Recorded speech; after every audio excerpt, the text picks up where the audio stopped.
श्री कृष्ण गोविंद हरे मुरारी, हे नाथ नारायण वासुदेव। ओम नमो भगवते वासुदेवाय। ओम नमो भगवते वासुदेवाय। ओम नमो भगवते वासुदेवाय। सच्चिदानंद रूपाय विश्वोत्पत्त्यादि हेतवे तापत्रय विनाशाय श्री कृष्णाय वयं नमः। सच्चित आनंद स्वरूप परमात्मा जो सृष्टि के उत्पत्ति, पालन और संहार करता है तथा जीवों के आध्यात्मिक, आदि दैविक, आदि भौतिक तापों को नष्ट करने वाले हैं, उन श्री कृष्ण भगवान को हम नमस्कार करते हैं। श्री कृष्ण गोविंद हरे मुरारी, हे नाथ नारायण वासुदेव।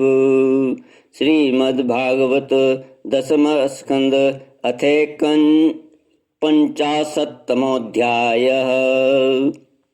श्रीशुको उवाच तं विलोक्य विनिष्क्रान्तम् उज्जिहान विमूढुपम् दर्शनीयतं श्यामं पीतकौशेयवाससं श्रीवत्सवक्षं व्राजत् कौस्तुभामुक्तकन्दरम् पृथुदीर्घचतुर्बाहुं नवकंजारुणेक्षणम्। काल यवन का भस्म होना, मुचकुंद की कथा। श्री सुखदेव जी कहते हैं, प्रिय परीक्षित, जिस समय भगवान श्री कृष्ण मथुरा नगर के मुख्य द्वार से निकले, उस समय ऐसा मालूम पड़ा मानो पूर्व दिशा से चंद्रोदय हो रहा हो। उनका श्यामल शरीर अत्यंत ही दर्शनीय था। उस पर रेशमी पीतांबर की छटा निराली ही थी।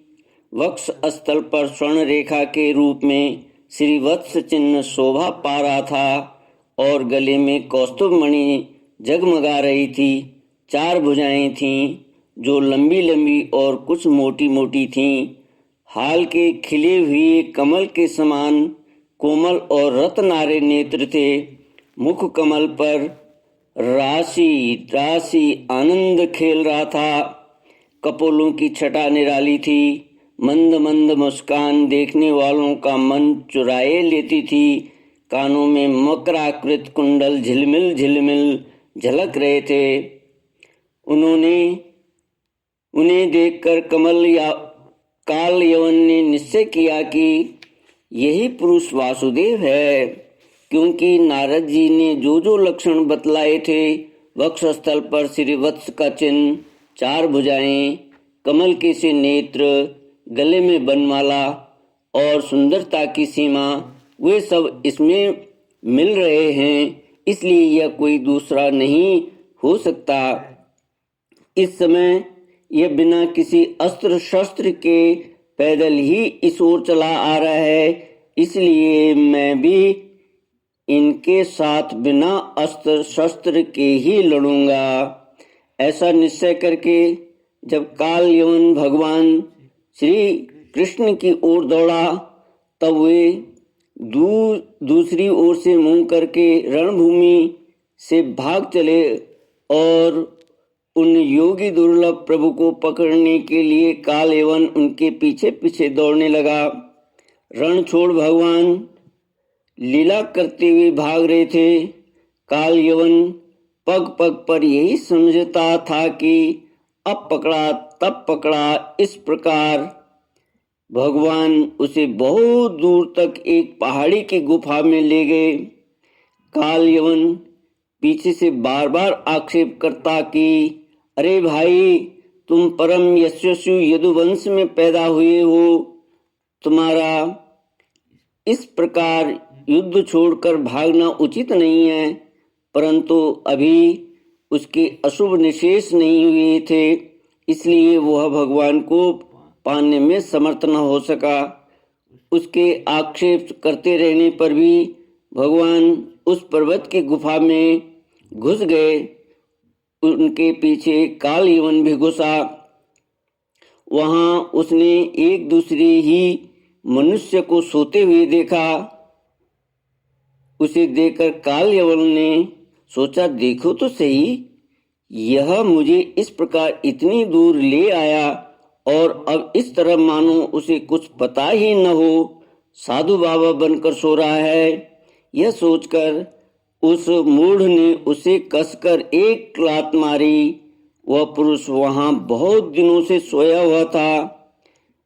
पैर की ठोकर लगने से वह उठ पड़ा और धीरे धीरे उसने अपनी आंखें खोली। इधर उधर देखने पर पास ही काल यवन खड़ा हुआ दिखाई दिया। परीक्षित, वह पुरुष इस प्रकार ठोकर मारकर जगाए जाने से कुछ रुष्ट हो गया था। उसकी दृष्टि पड़ते ही काल यवन के शरीर में आग पैदा हो गई और वह क्षण भर में जलकर राख का ढेर हो गया। श्री कृष्ण गोविंद हरे मुरारी, हे नाथ नारायण वासुदेव। राजा परीक्षित ने पूछा, भगवान, जिसके दृष्टिपात मात्र से काल यवन जलकर भस्म हो गया, वह पुरुष कौन था, किस वंश का था, उसमें कैसी शक्ति थी और वह किसका पुत्र था? आप कृपा करके यह भी बतलाइए कि वह पर्वत की गुफा में जाकर क्यों सो रहा था। श्री सुखदेव जी कहते हैं, परीक्षित, वे इक्ष्वाकु वंशी महाराज मानधाता के पुत्र राजा मुचकुंद थे।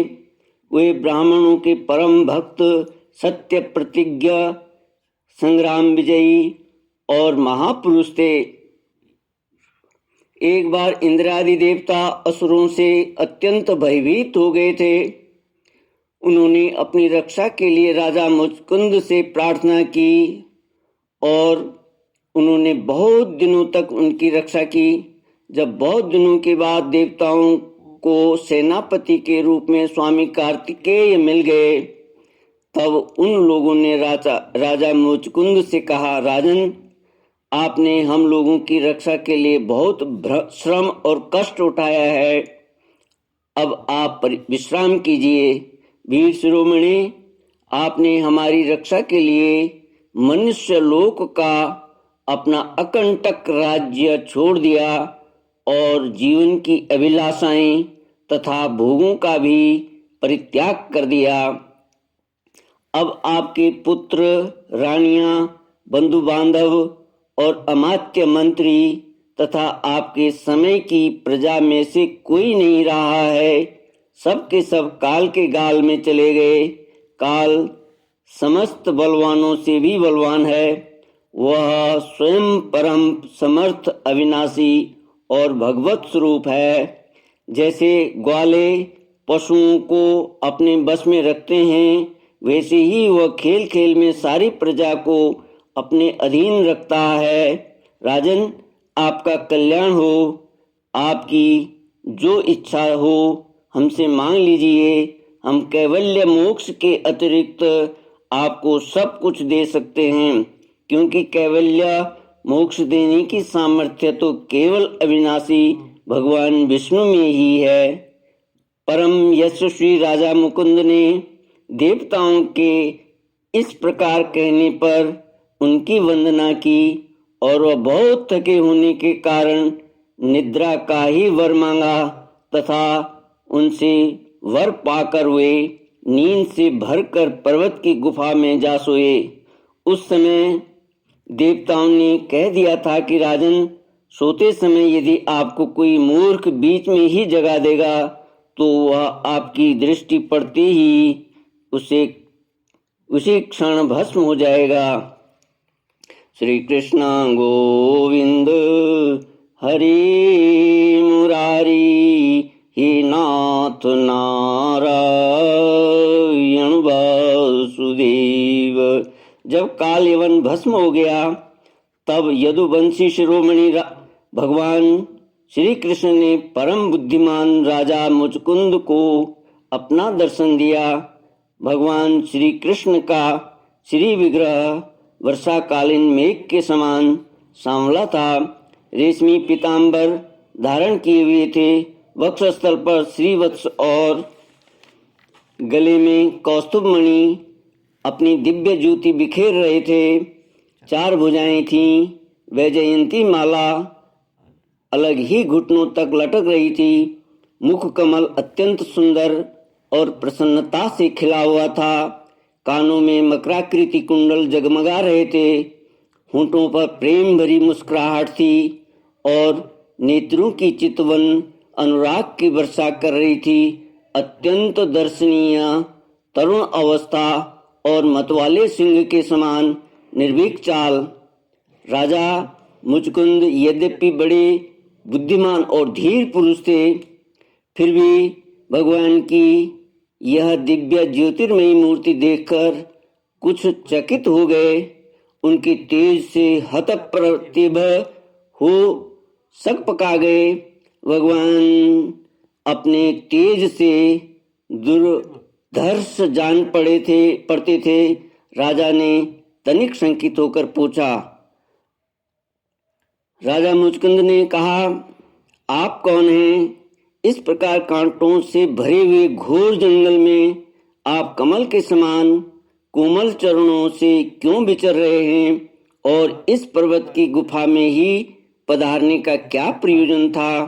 क्या आप समस्त तेजस्वियों के मूर्तिमान तेज तथा भगवान अग्निदेव तो नहीं हैं? क्या आप सूर्य, चंद्रमा, देवराज इंद्र या कोई दूसरे लोकपाल हैं? मैं तो ऐसा समझता हूँ कि आप देवताओं के आराध्य देव ब्रह्मा, विष्णु तथा शंकर, इन तीनों में से पुरुषोत्तम भगवान नारायण ही हैं। क्योंकि जैसे श्रेष्ठ दीपक अंधेरे को दूर कर देता है, वैसे ही आप अपनी अंग कांति से इस गुफा का अंधेरा भगा रहे हैं। पुरुष श्रेष्ठ, यदि आपको रुचे तो मैं अपना जन्म, कर्म और गोत्र बतलाइए। यदि आपको रुचि लगे तो हमें अपना जन्म, कर्म और गोत्र बतलाइए, क्योंकि हम सच्चे हृदय से उसे सुनने के इच्छुक हैं। और पुरुषोत्तम, यदि आप हमारे बारे में पूछें तो हम इक्ष्वाकु वंशी क्षत्रिय हैं। मेरा नाम मुचकुंद है और प्रभु मैं यवनाश्वनंदन महाराज मानधाता का पुत्र हूँ। बहुत दिनों तक जागते रहने के कारण मैं थक गया था। निद्रा ने मेरी समस्त इंद्रियों की शक्ति छीन ली थी, उन्हें बेकाम कर दिया था। इसी से मैं इस निर्जन स्थान में निर्द्वंद हो सो रहा था। अभी अभी किसी ने मुझे जगा दिया। अवश्य ही उसके पापों ने उसे जलाकर भस्म कर दिया है। इसके बाद शत्रुओं के नाश करने वाले परम सुंदर आपने मुझे दर्शन दिया। महाभाग, आप समस्त प्राणियों के माननीय हैं। आपके परम दिव्य और असह्य तेज से मेरी शक्ति खो गई है। मैं आपको बहुत देर तक देख भी नहीं सकता। जब राजा मुचकुंद ने इस प्रकार कहा, तब समस्त प्राणियों के जीवनदाता भगवान श्री कृष्ण ने हंसते हुए मेघ ध्वनि के समान गंभीर वाणी से कहा, श्री कृष्ण गोविंद हरे मुरारी, हे नाथ नारायण